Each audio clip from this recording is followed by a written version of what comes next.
Oh, understand this. You must first discard the common definition of ego. We are not discussing self-esteem or internal confidence.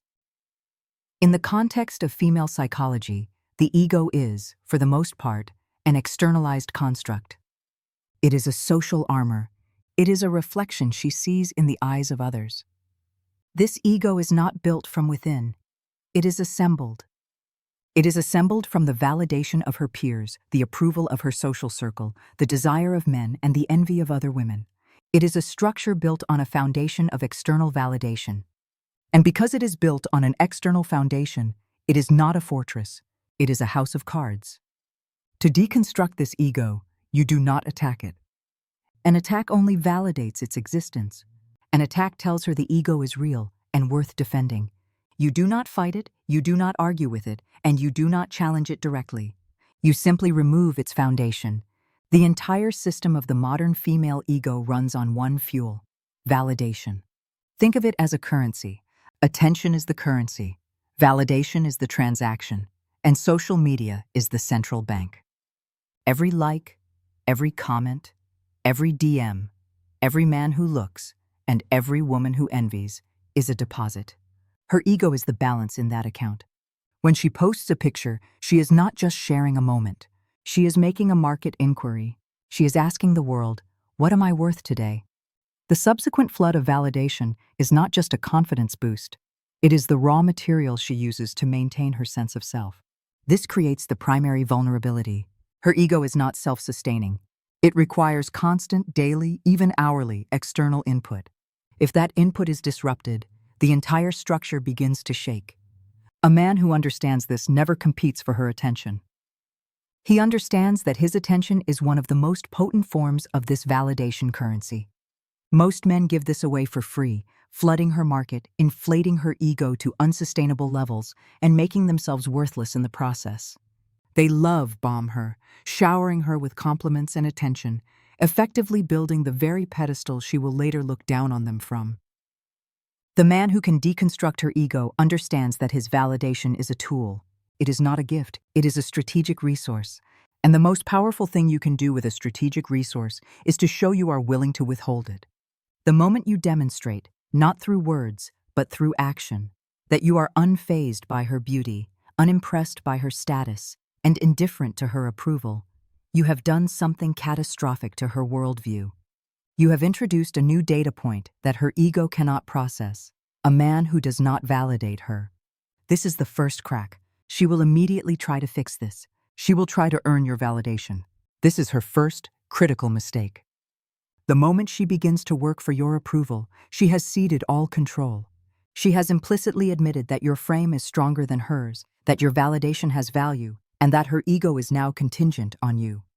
To understand why withholding validation is so effective, you must understand the two core processes running in her mind: hypergamy and solipsism. Hypergamy is the instinct, often subconscious, to seek and secure a partner of a higher or at least equal and rising status. This is not gold digging. That is a crude, simplistic misinterpretation. Hypergamy is a primal evolutionary survival strategy. It is a risk management calculation.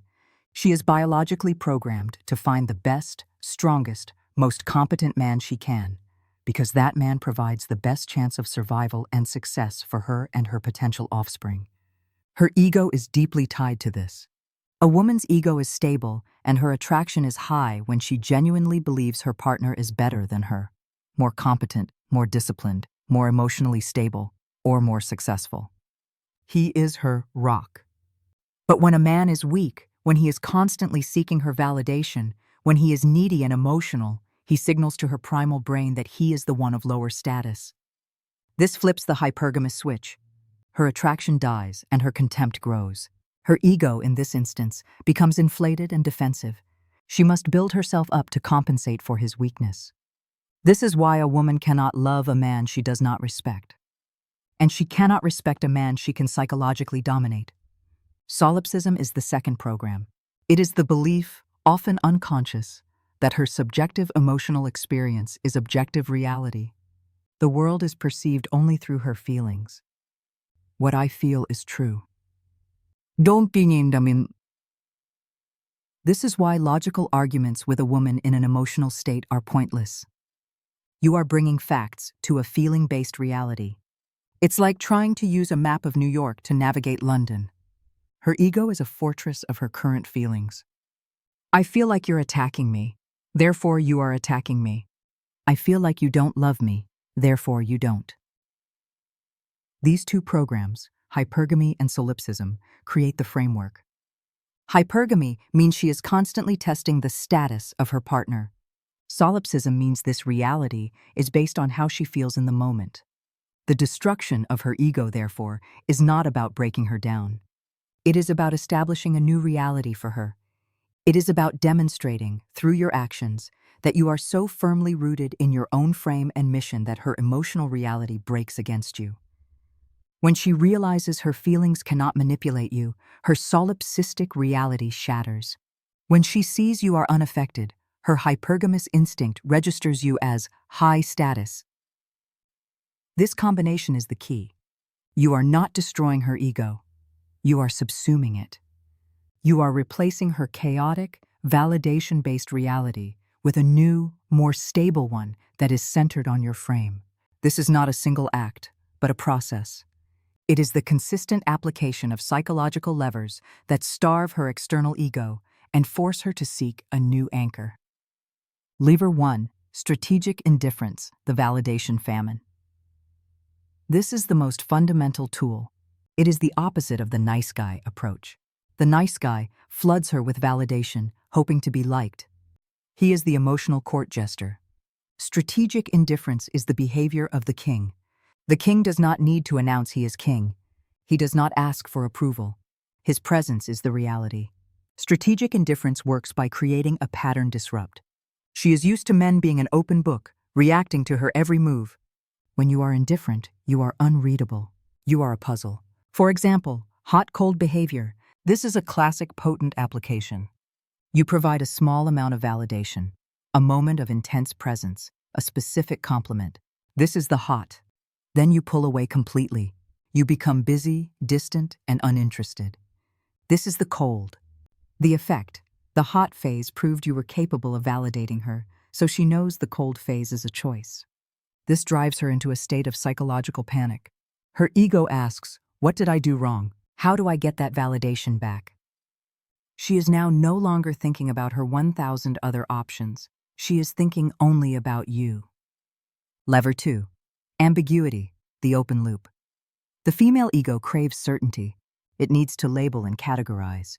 He is my boyfriend. He is obsessed with me. He is a friend. These labels give her a sense of control. Ambiguity is the weaponization of uncertainty. You never give her 100% certainty. You never fully define the relationship. You leave open loops. An open loop is a psychological itch that the brain must scratch. When you are ambiguous, you create a story in her mind that has no ending. Does he like me? Is he seeing other people? What does he want? Her brain, in an attempt to close this loop, will dedicate more and more of its processing power to you. You are living, rent-free, in her head.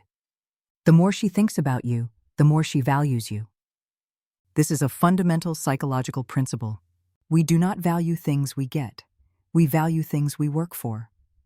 By being ambiguous, you are making her work to figure you out. Her ego is now on the defensive, trying to solve you. Lever 3. Subcommunicating higher value, the reframe. Her ego will constantly test you. These are not conscious, malicious acts. They are subconscious probes from her hypergamous operating system. She is testing the fence to see if it's still electrified. She will create drama, start an argument, or question your authority. The wrong response is to get emotional, defensive, or angry. This is what a low-status man does. He validates her frame. He enters her emotional reality. He loses. The correct response is to reframe the test. For example, if she says, "You never take me anywhere nice." The low-status reply, ego-inflating, would be, "What are you talking about? I just took you out last week. You're so ungrateful." He is now defensive, emotional, and seeking her approval. The high-status reply, ego-deconstructing, is a calm look, a slight smile. That's a very interesting way of seeing things. Then you change the subject, or I'll keep that in mind. You do not argue. You do not defend. You subcommunicate that her emotional outburst is irrelevant to you. Her reality just bounced off yours. Another example is negging. This is a well-known but often misused tactic. It is not insulting her. An insult is a sign of weakness. A neg is a backhanded compliment or a statement of mild disapproval that subverts her expectation of 100% validation. For instance, she wears a fancy dress, clearly seeking validation. You say, "That's a nice dress. My grandmother has a tablecloth in the same pattern." The effect is immediate cognitive dissonance. It's a compliment and an insult. Her ego doesn't know how to process it. It pokes a small hole in her validation shield and once again forces her to seek your specific approval. Wait, does he like it or not? All of these tactics, indifference, ambiguity, reframing, are designed to lead to one final psychological state: cognitive dissonance. Cognitive dissonance is the profound mental discomfort a person feels when they hold two or more contradictory beliefs, or when their actions contradict their beliefs. The human mind cannot tolerate this state for long. It must resolve the contradiction. This is the destruction of the ego. You create a situation where her ego must break and reform itself to fit the new reality you have created. Here's the scenario. Her belief number one, her ego, is, "I am a strong, high-value woman. I am a 10. Men chase me. I do not chase men." But her action, your influence, is, "I am waiting by the phone for this one man to text me. I'm obsessing over him. I am changing my plans in case he calls. I am chasing him." This is unbearable dissonance. Her actions are in complete contradiction to her ego belief. She has two choices to resolve this pain. Choice A, change her action. She could stop chasing you. This is what she should do. But if you have applied the levers of ambiguity and intermittent validation, you have created a psychological addiction. This choice is incredibly difficult for her. Choice B, change her belief. This is the path of least resistance. She must justify her actions to herself. Her mind will rewrite her ego belief to make the new reality make sense. Her mind will not conclude, "I am a low-value woman for chasing him." Instead, her mind will conclude, "This man is not like the others. He must be exceptionally high value.